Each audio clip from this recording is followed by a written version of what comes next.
we roll. roll. Welcome to the Crafty Boys because we are now live! Most of us are here except Dave is not because it's Friday night and he has to wash his hair. But however, Julian is just recently back from the wilds of the Sunshine Coast. Thanks for and including me. He wants to drink beer. And I am drinking beer. I'd like to. What beer are you Happy. Well, here's the thing. Those of you who brew, which of course none of you do, I don't quite know why the Crafty Boys don't brew, but they don't. But never mind that. Look, here's the point.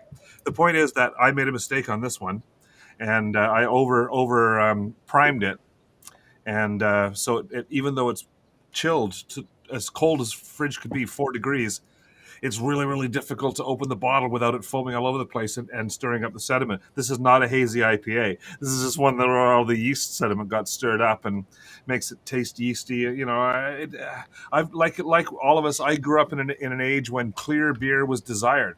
I have gotten over that. I know what hazy beers are like, but this is not one of them.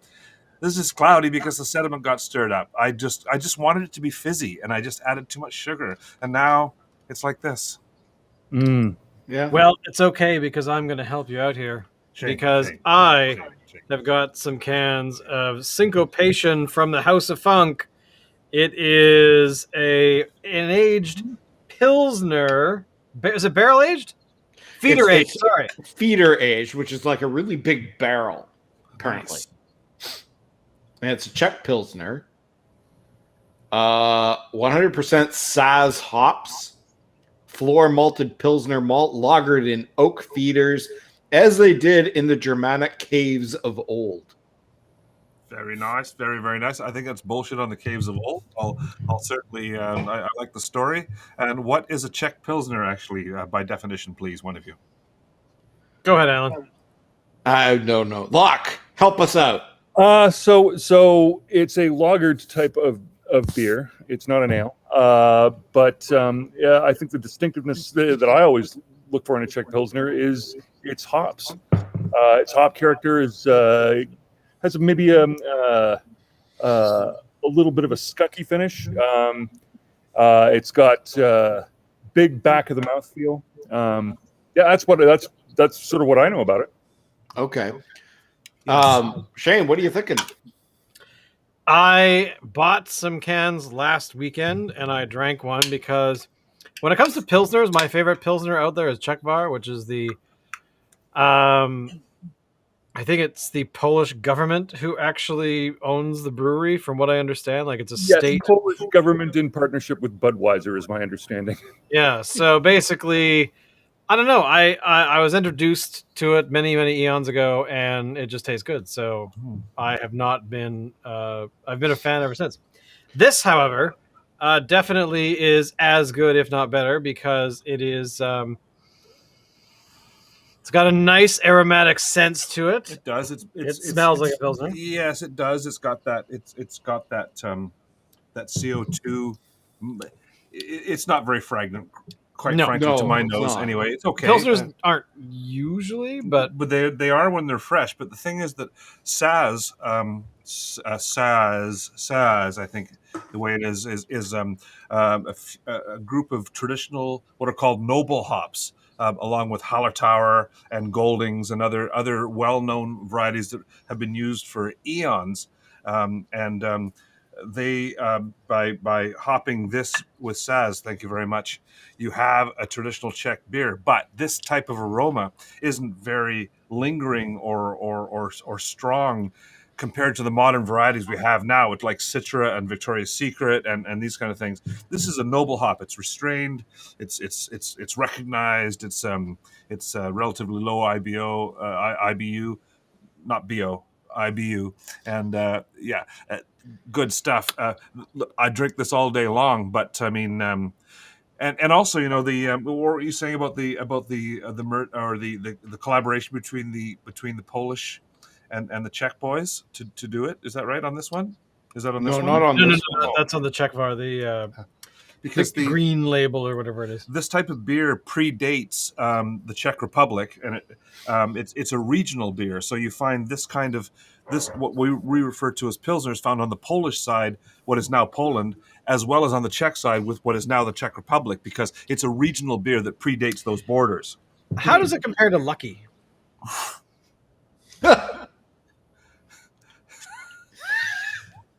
Is that beer coming out of his nose? I only mention that because a few years ago we had the chance to go and watch a friend of ours play in a band at a pub down on like right by Main and Hastings, and they had two beers.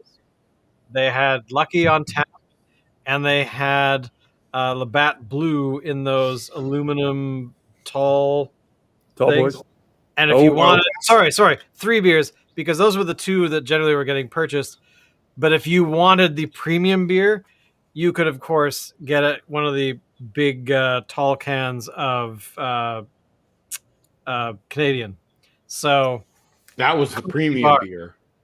Although I will point out that Lucky Beer, as the few times I've had it, actually tastes better when it's on tap. I didn't, it's. I mean, that's a very mild difference from the usual can. I can't understand it. This is an excellent pilsner, right? It is a really nice traditional Czech pill. Compare this to Lucky Lager, and this should not be mentioned in the same breath. No, really, no. I agree. This is on a different level. No, I know, but I'm just saying, like, Lucky is crap. It's terrible. It's crap. It's bulk American industrial lager made of rice and corn and a bit of water and some alcohol, and I'm sure they do use some hops, whatever, right? I mean, honestly, this is AM PM mini mart 6-pack. I'm drunk at 2 a.m. and I'm trying to get lucky with a girlfriend, and I'm not sure if it's even a girl. It's rubbish. It's rubbish. Let me tell you something. I am not in Quebec, because where in Canada are you at that time in the morning buying beer at a convenience store? Well, an AM, if you just by saying it's an AM mini mart, I'm obviously in Northern California. Yeah. Okay.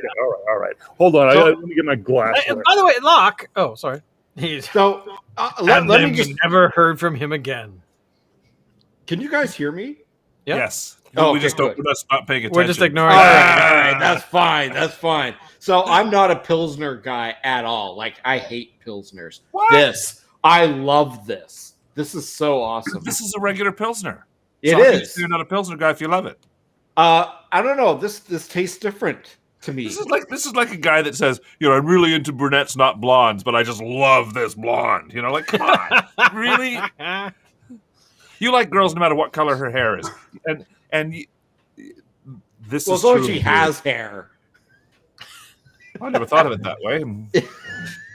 By the way, Piper, more Dave. Piper. I'm just asking about Dave. Dave's not here. He's not here, man. Locke, where the hell are you? So I'm outside because Toronto is It's like 39 degrees today. Stinking hot. Yeah, it's summer. Beautiful night.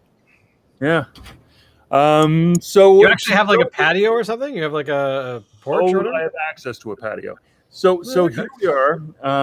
What I'm drinking this evening. So you may remember a few episodes back, I was going on about where is the craft brewery that's going to take down Asahi Super Dry, because Asahi Super Dry is a particular end of the market that isn't addressed. It's massive commercial beer, one of the largest breweries on the planet. But what they do is an absolutely bone dry, mineral water tasting lager that ultimately it is sort of tasty, but it's refreshing as hell. And on a night like this, you can see why people would have one. And what I was wondering is, where's the craft brewery who, instead of making, fruit punch tasting New England IPAs or hop domination, West Coast IPAs. Where's the craft brewery that are taking that on? Well, as you know, in Ontario, there are a particular, short list of breweries that I go on and on about, and this is indeed one of them.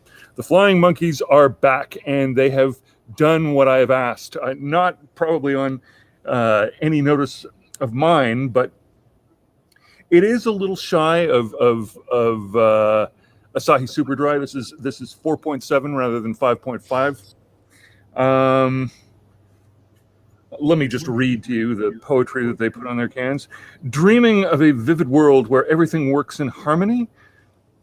Find peace in worlds away modern lager and the friendship bubble of Canadian 2-row and 6-row malts teamed with the snappy duo of Saz and Hallertau hops. Tickles of spice, snaps of lemon, wave with tiny winks of saltiness in the fresh flavors of this unfiltered modern craft lager. All right, so I'm going to crack this and tell you how it tastes. We're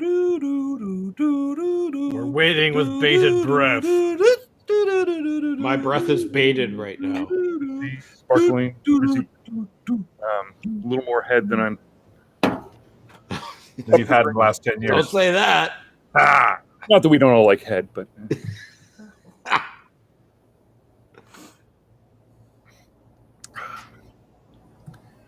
What does he say? That He says yes. it's bold when it goes in, but the aftertaste is nothing. There's nothing there. There's no aftertaste. It's refreshment. It's got the kind of depth of flavor that craft brewing should be delivering. It's if you've had your West Coast IPA and you know sort of what the modern standard of a hoppy beer is. This is sort of if we were talking about somebody mastering a rock album, this is somebody that's taken the sort of the modern mastering, but with a kind of a classy sort of traditional analog mix, right? Nice. I think Yeah, I'm very happy with it.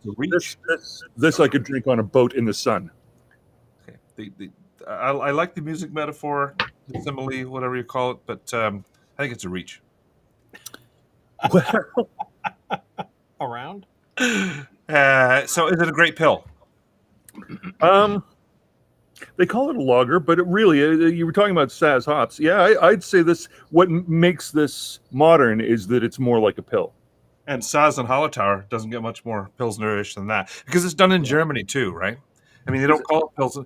They don't call it Pilsner in Germany, but they use noble hops to make their lagers, which are remarkably similar to a Czech or a Polish pill. I mean, really, and But look. I mean, you got a Czech girl and a whole bunch of Czech lager. You're in good hands, you know.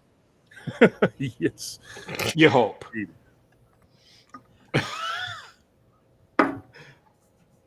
So this beer here is from House of Funk Brewing. What do we know about them? They're in North Van. Yep. And that's it. That's all I know. Have you guys had any experience with them? Well, let me tell you, no. No. We're not even allowed to go to North Van currently. I know. Well, speak of that. I mean, here we go. Let me bring up their website. Thanks for sharing. Yeah. Oh yeah. All right, so here is the House of Funk website. Basically, I mean, we've actually had some of their beer before. Have we? We have. Well, at least I have. Here it is. I think it's this one, the Valhalla. Oh, okay. I think I've had that on the rooftop of our building. I think it's the only reason I know it exists. Mm-hmm. But I think that's it. Aside from this one. Okay. So other than that, I mean, they you can't go anywhere. So actually, this is actually interesting. All of us here now on the show have all had our first shots. Yeah. So I think that is worth. Well, which of you took it in the bum? Alan did. Not doing that. If I'd asked the lady to give it to me in the bum, I can imagine the look on her face. Oof. And I just thought you'd go into the community center. All these guys bent over a bench with their pants down around their legs saying, "Hit me, baby." Well, I know that for the longest time, they did actually only sticky in the ass. I mean, that was pretty much how it was done. It wasn't until like the 60s or something where the arm became the more, usual spot. Drop your panties, darling. I mean, all they really need is a big muscle and your butt, or I guess your shoulder. So what you're saying is after the invention of commercially available porn, people stopped jabbing each other in the ass. Yeah, pretty much. Yeah. Okay.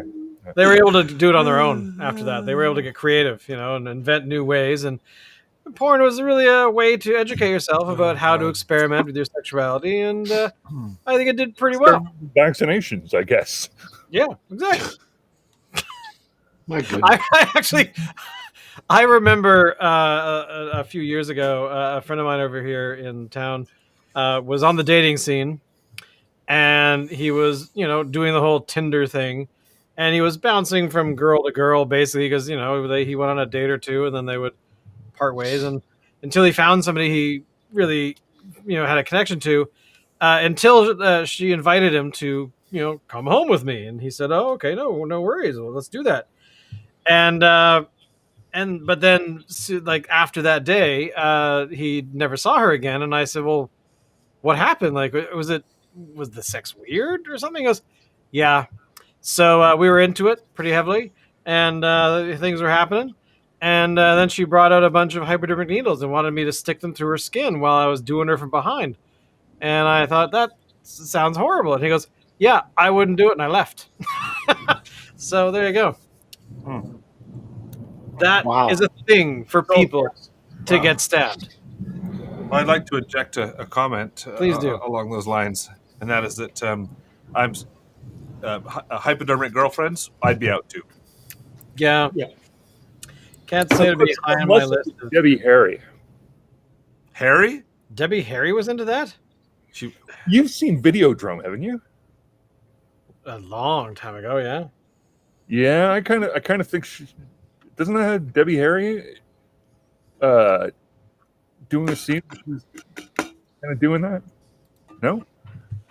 It's been a while since I've seen it too, but I'm pretty sure I didn't hallucinate that. I'm gonna have to look it up now. I'm kind of curious. No idea. She was something to look at back in the day, though, wasn't she? She was. Oh yeah. Oh, Debbie Harry's great. Yeah, no, yeah. I like the woman. I like the attitude. I like how she looks. I like the music. Yeah, I mean that's a great package right there. Yeah. Debbie Harry. God, I haven't seen Videodrome for so long. Oh my god! I don't think I've ever seen it. Like, what is it? That is some seriously classic Canadian horror. You don't get more like classic than Cronenberg in Canadian horror. I don't think. Do you have any counterpoint to that? I haven't seen it. Sorry. I'm not a horror guy. Phantasm, I think, might have been Canadian as well, but I'd have to confirm that. And there's Black Christmas, of course, but none of these are as classic as Cronenberg doing his 80s work. What about The Changeling? That was Canadian, wasn't it? The original one. I don't know. I don't know if I remember The Changeling. I'm pretty sure it was filmed in Vancouver in the 70s. Could have been. Then there also The Birds. How is that Canadian? It was filmed in Qualicum. Really? Yeah. That I didn't know. At the Qualicum College Inn. Huh. Apparently, I've been told. Cool. Yeah. Anything with George C. Scott must be a classic. Well, my question is, if I have it right, and I haven't seen the movie, this Videodrome, right? Yeah. Starring Deborah Harry and James Woods. How is that Canadian? Cronenberg. The director's Canadian. Who cares about that? It's the actors, isn't it? No. Ah! I think it was a Canadian production, too. Yeah, a bunch of it was filmed in Canada, yeah. This is sort of one of those films where, it was filmed over a long period of time so they could, go to the different locations. So... Well, it's not my genre either, but based on your recommendations, I'll visit it. However, Porky's. Isn't Porky's a Canadian film? Yes. Yes. I seem to recall it was filmed in Louisiana, though. I don't know why I think that. Yeah, but if cast is your sticking point, then Kim Cattrall is Canadian. yeah. Was in Porky's. That's true. She was in Porky's. Yeah. Yeah. She plays the some female character who howls during sex. So just picture that.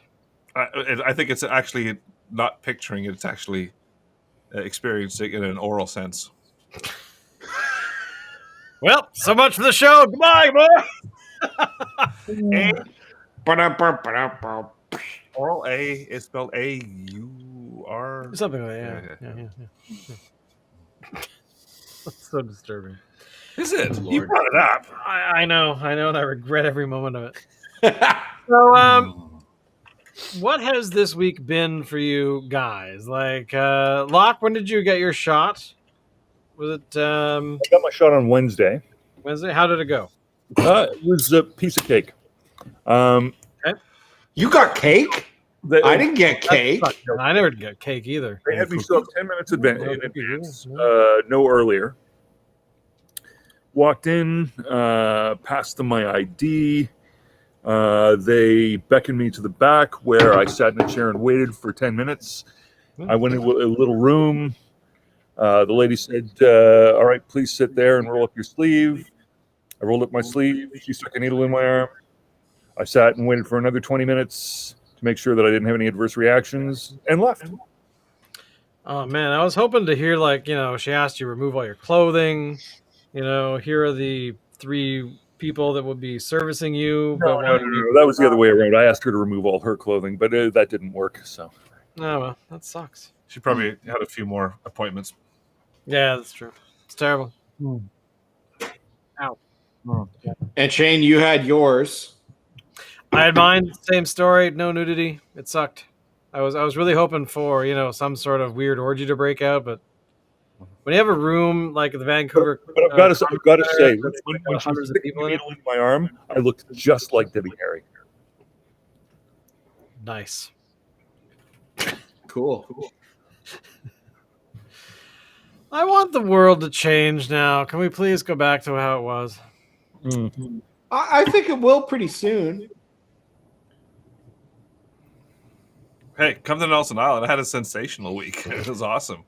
I was Rob and me and Glenn. We built a deck and then a greenhouse on that deck on a rock cliff overlooking the ocean. We drank beer and listened to tunes and bang nails and cut stuff on the miter saw. And there's no virus on Nelson Island. It's only in Virus City that this stuff matters. Like, it's true. It was normal. We roasted pork on the fire, drank beer, roared around in boats and jeeps, and cut down trees with a chainsaw.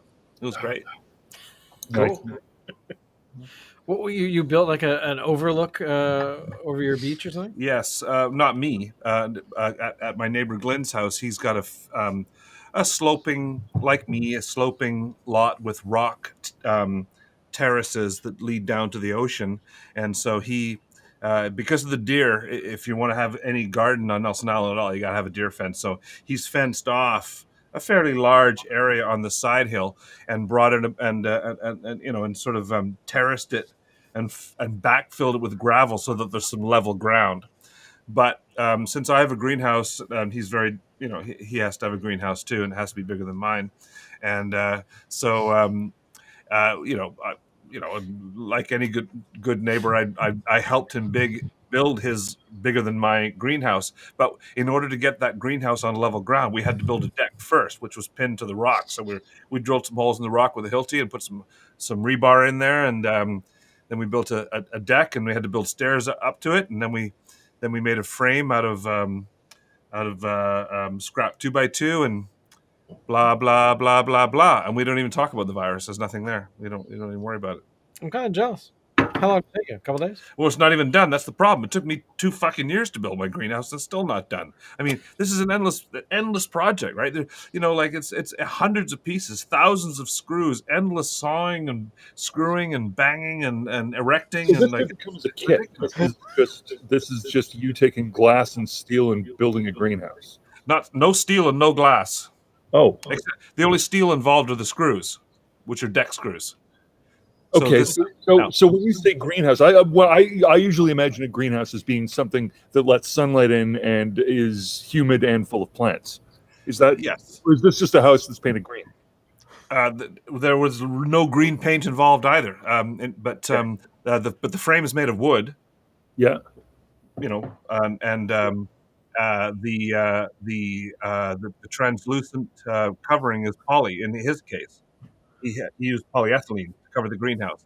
Oh, I see. Okay. So we made the frames, the bents, and all the various uh, back sides and roof panels, and Yeah. all of those panels are then covered in polyethylene, and then you assemble them. So you have these polyethylene panels screwed together. Okay. That's the way he did. And what shape is it? Is it like a geodesic dome, or is it No, just no. This is essentially a 9 foot by 7 foot and 7 foot tall garden shed. I see. Okay. What's going to grow in it? Well, at the moment, from his main thing. The problem is that his wife is really only interested in growing flowers, and he's only interested in growing tomatoes, right? And I'm only interested in growing pot.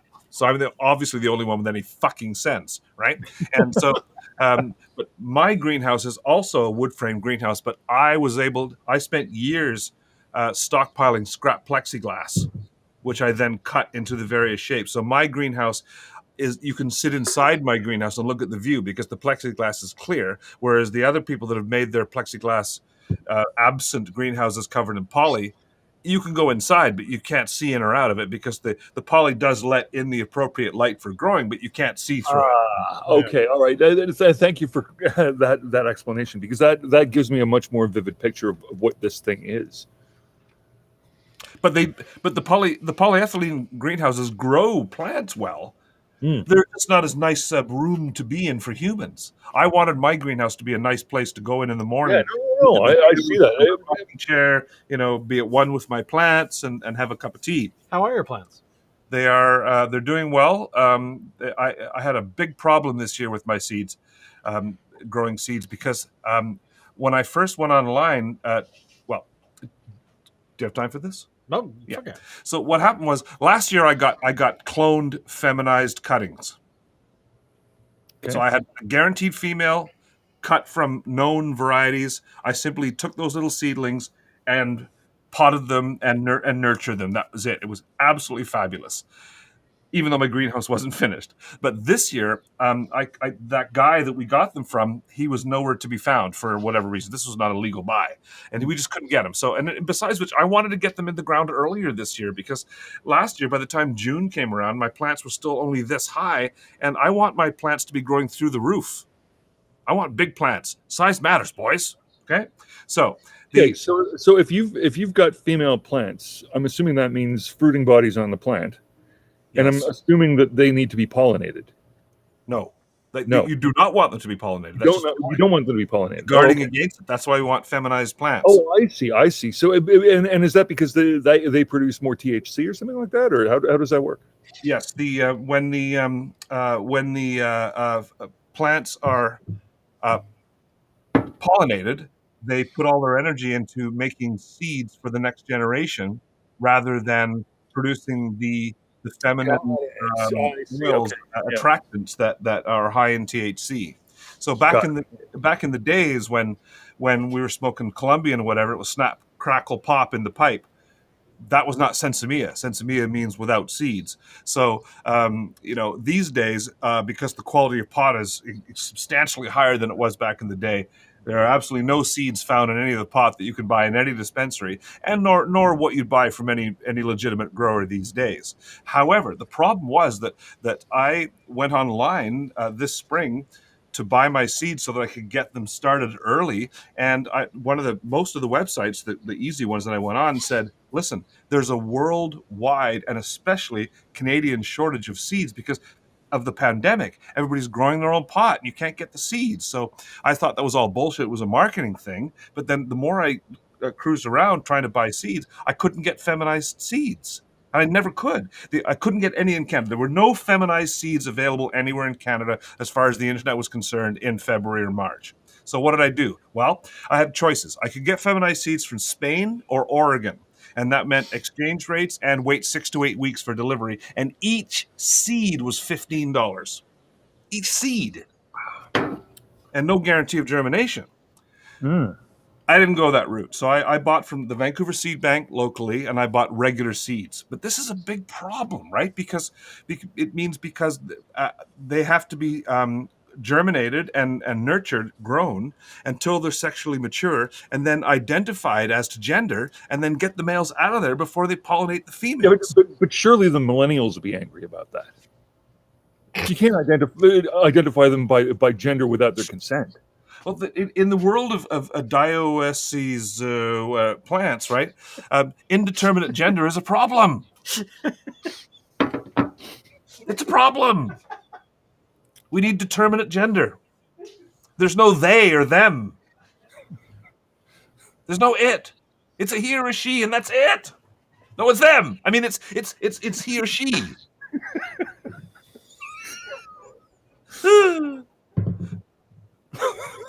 Okay. Yeah. So now I bought 20 seeds, right? Now I know half of them are going to be males and half of them are going to be females. I hope. Now I've got to keep the little fucking things alive. I've got all these fucking pots. I don't have enough ways to keep them wet when I'm not there. Right? How do you keep your girls wet when you're not there? It's an issue. Right? So I've left the island. Now my neighbor has to go over there and help me keep them moist so that they will grow. And then in 4 to 6 weeks, when under a magnifying glass, you guys remember your high school, pistils and stamens and all that kind of thing, right? And stigmata and all that stuff. I got to go back to school and all this stuff, right? And so now I got to get the boys out of there. But not only that, when I finally got them out of there and I'm growing my girls, that's great. But I also want to transport a happy couple, over to a neighbor's house far away and let them pollinate and do it, right? And make seeds so that next spring I don't have to go through this bullshit again of trying to buy seeds for fucking $10 each. Got it. Yeah. Okay. Problem, boys, obviously it's a problem. Acknowledged. Sorry, well there's the story of me trying to get my 4 plants going. But look, we're living in a world, I never thought I'd see this day, all right? We're living in a world where your governments, this is you boys here, your governments want you to brew your own beer and drink it in parks, right? They want you to grow your 4 plants and smoke it, and it's all tax-free. I never thought I'd live to see this day. Now, who's doing it? I've done it. It's a bit of a brewing my own beer is sometimes a bit of a hassle. It is, isn't it? Yeah. It's a lot easier to just go down to the jar store and pick up a 4-pack. I don't properly have that option in the building I'm in right now. If that's potentially a sign that maybe I need to find another building. But it would be a non-starter. Back in my place with fermentation bottles, I think that's probably not on with the landlord. I'd be enticed to get back into home brewing if I found some sort of an oddball recipe that I was really interested in trying that I could not buy on the commercial market. But the problem is that you can basically find everything on the commercial market right now. So what you're saying is that you boys subscribe to the idea of tax me, I'm Canadian. No, I subscribe to the theory that I got a lot of shit to do and I don't want to waste my time. You don't want to waste my time? What are you doing right now? Talking to you!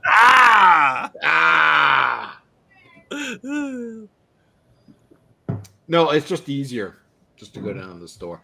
Plus, you know what? I'm supporting small businesses.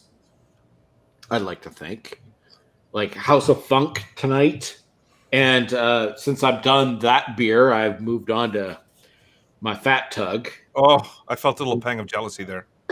So, so I don't know if Driftwood could be still considered to be a small company now that apparently you can get their beer across Canada now, I guess.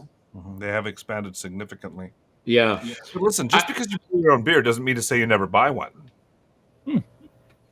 It just That's just true. It's part of what you It's do. true. It's like saying just because you cook your own chicken breasts doesn't mean you never go to a restaurant.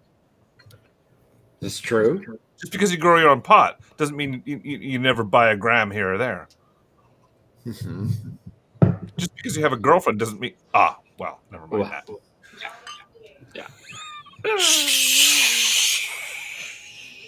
Hey, where did Shane go? Did we lose him?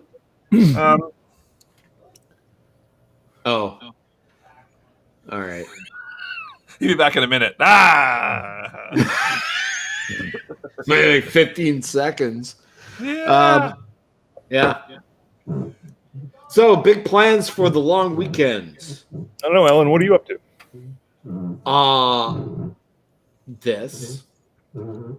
I plan to go for a run. I want to get my bike out and get it in shape and get out there because I'm going to start biking again. Where? Well, usually I'd bike to work, but I'm not biking to work this weekend. I will probably just go downtown and Look for a job? along the waterfront and tootle around for a little while. Maybe I'll ride out to Sydney and back. I was actually talking to some guys that I do work with once in a while, and they were talking. They're big cyclists, and apparently there is a major They must have world shortage on the pucks for the back, or like whatever those things are called for the back wheel, and chains. He called them pucks, but essentially, you know, where all those, with the different. Yeah. Oh, okay, yeah. So Sprocket. is that what it's called? Sprocket. Sprockets. Sprocket, I think, is He called them pucks. Anyway, it doesn't matter. The point is that apparently he cannot find a new set because he does a lot. Like he rides like 50 clicks like every other day kind of thing.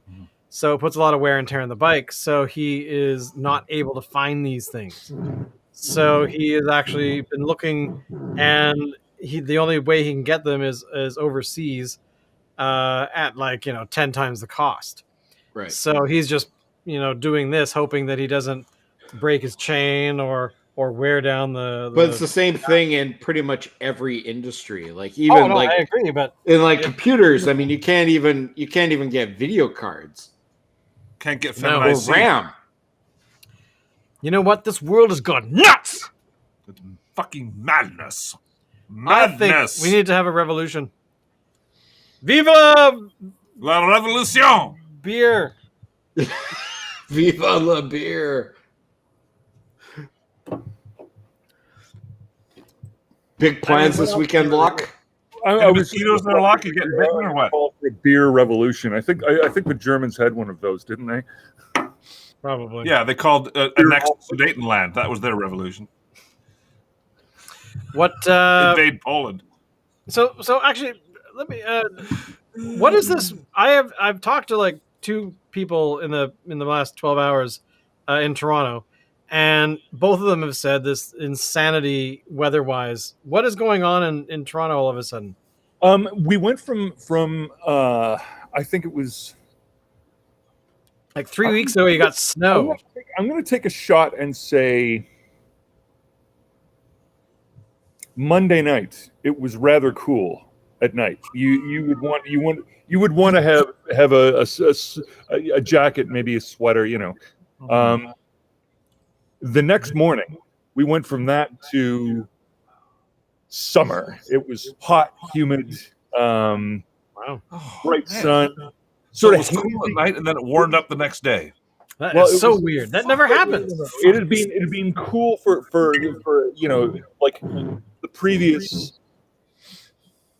back until October sort of thing.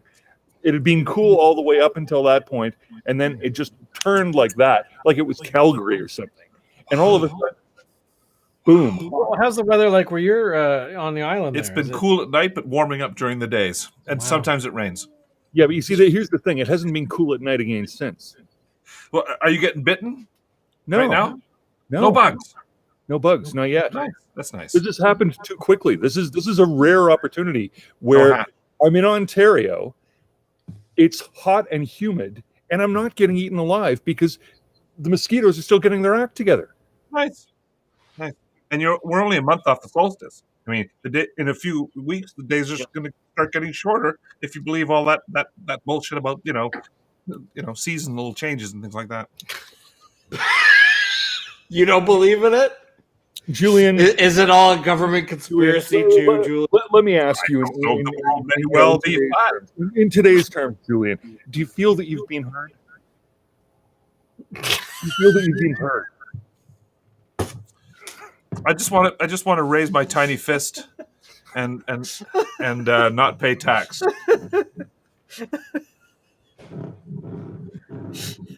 I'm suing this podcast for damages. Look, I'm just doing what my governments want me to do, like any good Canadian. All right, they want me to grow my own pot, make my own beer, drink it, and smoke it in parks, and not pay any tax. I'm just doing what they want me to do. Not like you.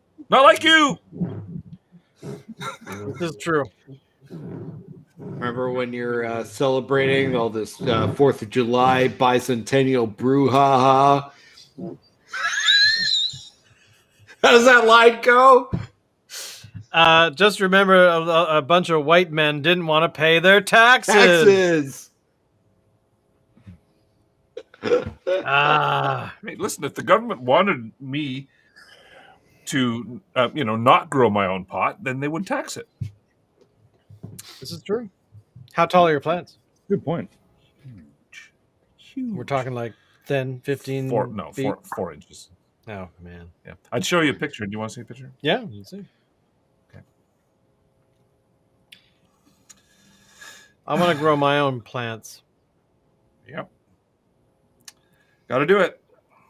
It's what your governments want you to do. I'm just being a good Canadian. He's like flipping through Piper pictures. Exactly. Oh, they're adorable. Yes. Are they in diapers? Look at how. Where's the camera? Right there. Oh, yeah. Look at how adorable those are. Oh, look at those! Yeah. Oh, it's so sweet. Aren't they cute? But they're in my greenhouse, right? So it's like this. It's really cool.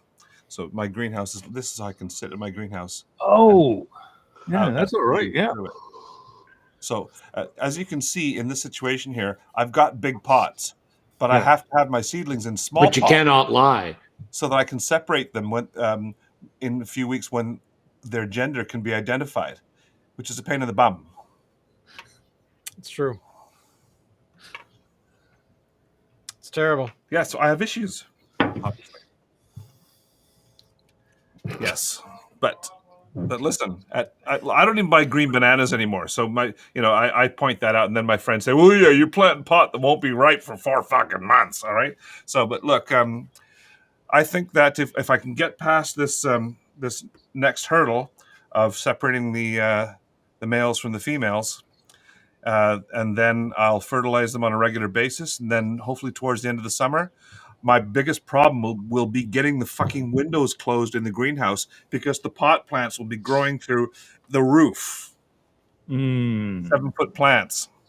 Yes. Big buds. How tall is your greenhouse? 7 feet. Okay. Yeah.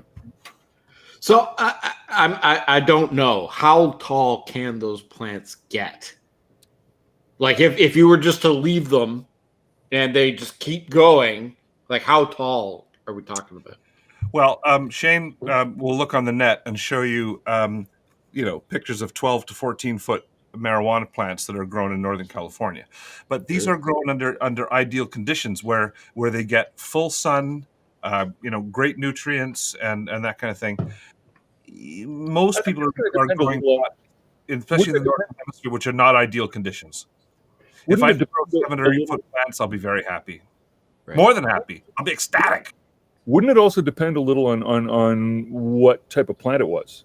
Yes. Like you've got your sativas, your indicas. Do they grow to the same size? They're a little different in their appearance, aren't they? Well, it's not about it. There's a lot of chit chat about the difference between indica and sativa, which are the two most commonly known species, but Sure. that's not what it's really about. It's really about breeding. So the overwhelming majority of all pot that's grown for commercial purposes these days is grown indoors, not outdoors, often Right. hydroponically. And so these are auto flowering plants that are bred to be short and bushy rather than tall and skinny, because you need to get you're using artificial lights that are suspended a very low down.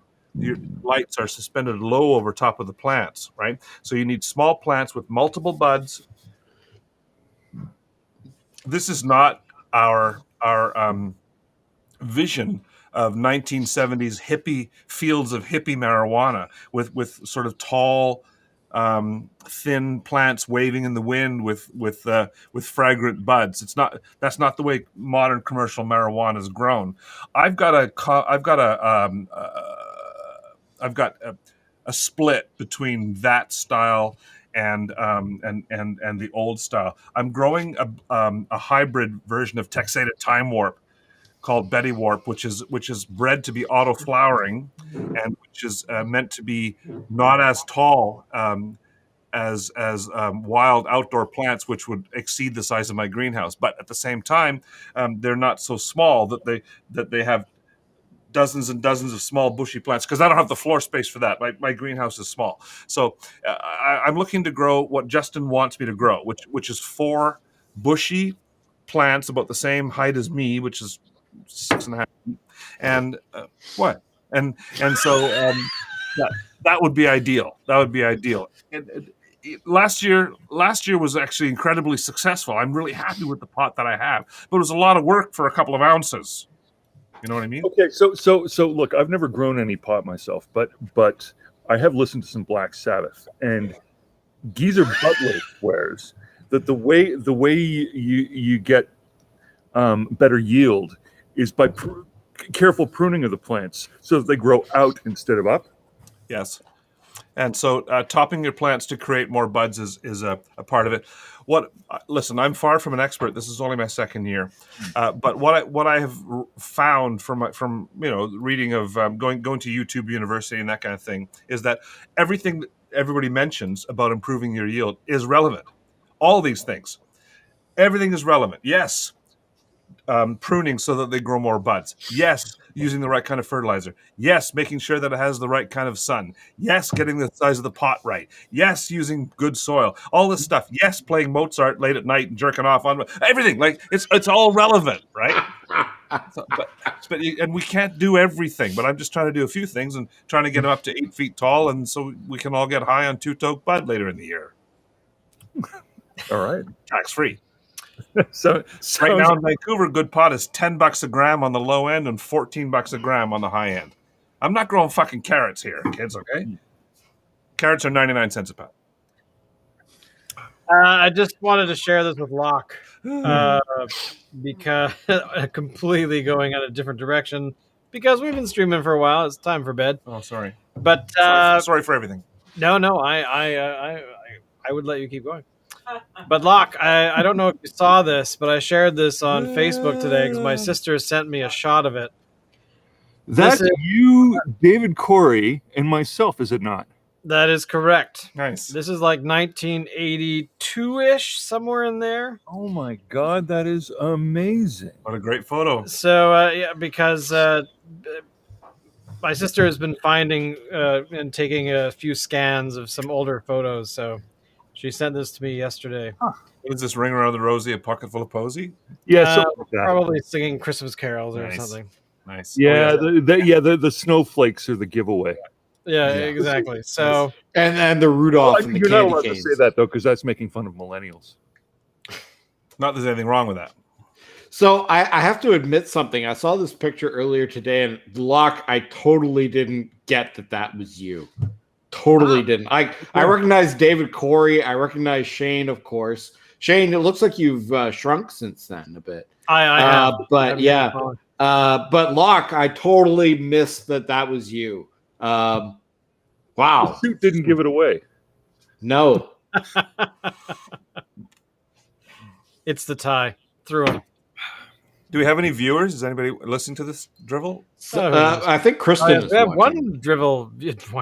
We have one viewer. It would be Kristen. Most likely.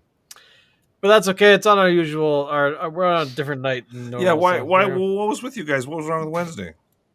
I was not able to do it. Oh. COVID, you know. Yeah. Look, you're over it now. Definitely. Okay. Good. Yeah.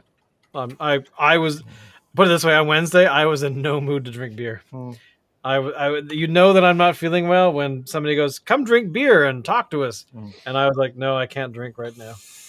It's an issue. I know. But anyway, thank you all for watching. The thousands of viewers that we've had this evening. And we certainly hope And that Kristen. you have enjoyed our banter. You've been drinking beer on your own. We certainly hope. Because if you're not, that's just weird. Yeah. Otherwise, we'll be back on Wednesday. I apologize for everything. No need to apologize. And as always, Alan, take us out. I can't find it on my phone. Okay, then. Let's all get